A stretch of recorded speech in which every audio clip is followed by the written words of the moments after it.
Before you hire another person, you have to answer one key question. Are you actually short on capacity or are you short on systems? I'm Maura Fuller and I help established creative business owners build the operational structure so their business runs smoother without hiring their way out of the problem.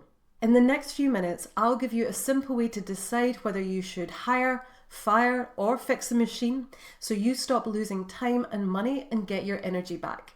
And if having way too much to do feels like a daily issue, grab my free Operations Priority Assessment. It'll help you pinpoint the 1 to 2 release valves that will make the biggest difference and give you your energy back. The link's below. Here's a decision filter. If the work is repeatable and predictable, your first move is usually systems. If the work requires judgment, relationships, or creative discretion, then your first move is usually people. Paying for support can get really expensive when you're paying for people to be the glue that pulls together messy processes. First up, start with capacity, not urgency. The first mistake I see people make is to make a hiring decision from stress.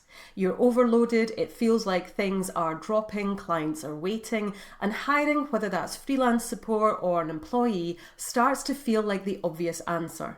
But before you hire or fire anyone, you need to get honest about where the strain is actually coming from. Is your business short on human support, or is it overloaded with messy work, repeat decisions, and manual processes that shouldn't still depend on you? Here's some prompts to get you thinking. Look at where time is really going, yours and your team if you have them.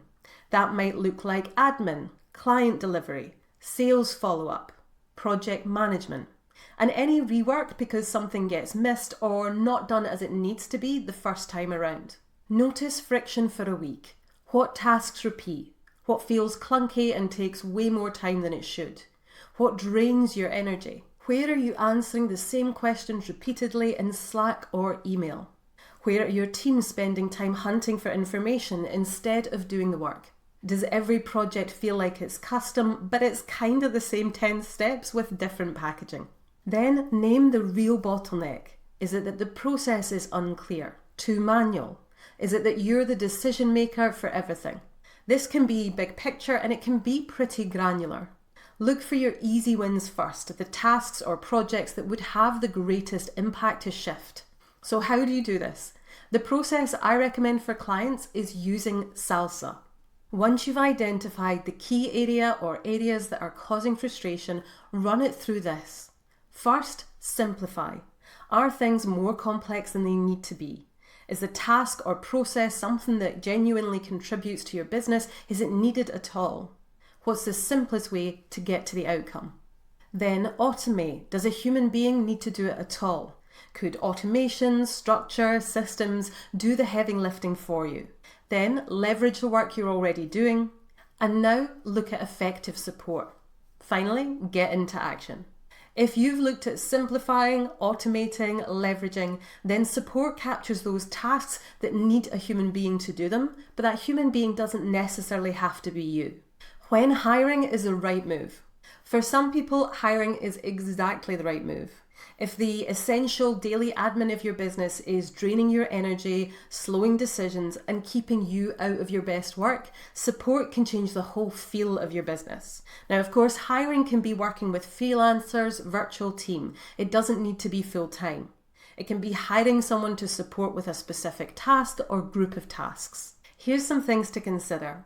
Hire when your business has enough repeatable work to justify the role. Again, it can be part-time.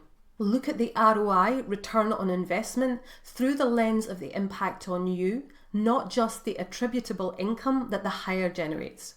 For example, some admin tasks are firmly in delivery, not sales. But by freeing you up to sell more, to have more impact, to increase your visibility, the hire would more than pay for itself. And you may want to hire for a specific project to set up the structure and systems rather than it being an ongoing monthly cost. I'll link to another video on this, Stop Thinking Your Virtual Assistant or OBM Will Save Your Business, above and in the description below. One of my clients was very hesitant to hire. She kept trying to stretch herself across every moving part of her business because she thought that hiring and bringing someone in would create more work for her. Once she hired a virtual assistant along with simple systems for the recurring tasks, she felt alive again in her business. She felt supported. She had room to think, and because the basics were documented, that support really worked for her. Hiring is most impactful when it's not doing work that systems could do for you, and when it is creating capacity for you, protecting your energy, your focus, and your ability to lead. If this is hitting home, tell me in the comments where your capacity is getting squeezed right now. Is it in admin, delivery, content, client communication, or in decision fatigue? I read these and it helps me know what content to make next. Sometimes team is not the answer. This is hard to say, but you might not need everyone that you're currently paying if their job is basically compensating for missing structure. Or, more usefully, they might have more impact and enjoy their work more if their role was adjusted and they weren't doing work that systems can do or busy work that has no real impact on your business. And there can also be a flux in income in small businesses, and a role that once made financial sense now feels like a real stretch. So look at the tasks your team are doing and go back to SALSA. Is this the simplest way to the outcome, and does this task need doing at all? Can it be automated? Can you leverage something that you're already doing? And when you delegate, is the work clear? Can you give more decision rules so your team know where they have autonomy and the kind of decisions that should come back to you? One of my clients was ready to release a team role. It wasn't working out. I came in, had a look at her business, looked at where things weren't going well, and created an Airtable base with automations that managed a lot of that day-to-day admin. It organised and held her workflow. She spent a lot less time micromanaging, and she saved the cost of that role. And that opened up real capacity for her to grow her business. She didn't need to refill that role for 2 years, 2 whole years. It was a clear example of a role that had been carrying work that systems could better absorb. If you're between team members, someone's left, and you're thinking about next steps, sometimes the smartest move isn't replacing a role straight away. It's reviewing those questions and identifying the role that your business needs now. Release or redeploy. Sometimes it's not about hire more or fire and release the role. It's about redeploy. If you have people doing low impact work that can be systemized, move them to higher impact work.